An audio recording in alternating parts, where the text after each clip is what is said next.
Tapos sabi ko, I need something new. Ilang taon ko siyang pinag-practice. Takot kami mga magician sumali sa mga ganitong patimpalak kung lumaban. Kahit matalo, manalo, gusto kong patunayan na kaya natin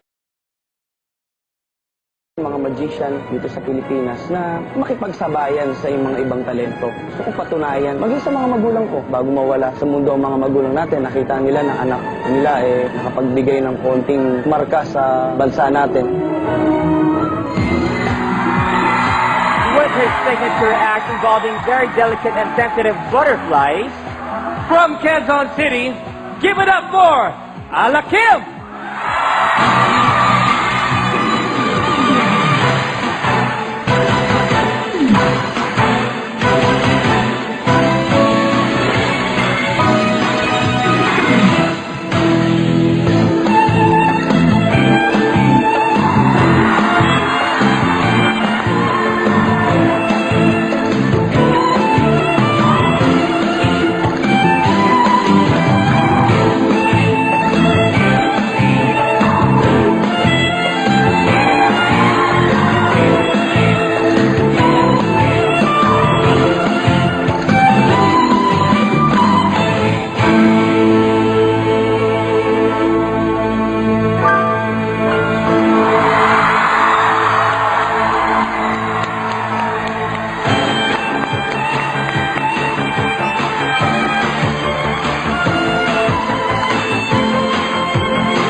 That was absolutely crazy.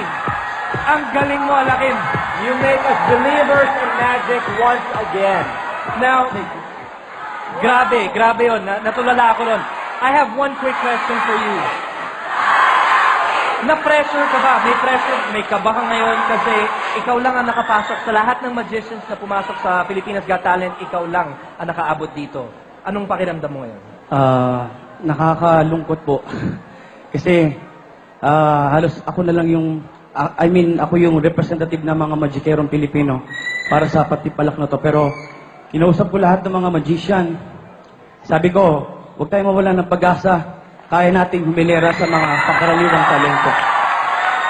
Thank you very much. On that note, it is time to hear from our judges.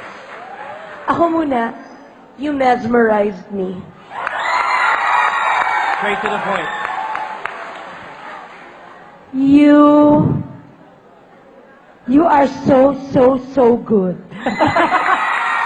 Thank you po. World class. Ako, nung una, you amazed me, but now, you make me proud. Wow! Thank you po. Thank you very much, judges. Gusto niyo ba bang makakita ng iba pang abracadabra ni Alakim at ipasok sa Grand Finals? Well, eto ang dapat niyong gawin. All you have to do is text PGT space Alakim.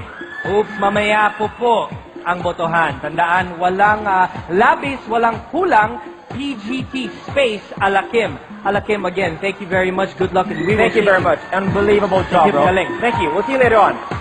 Woo! Wow! Amazing. Sobra. 2 down, 4 to go at susunod na truly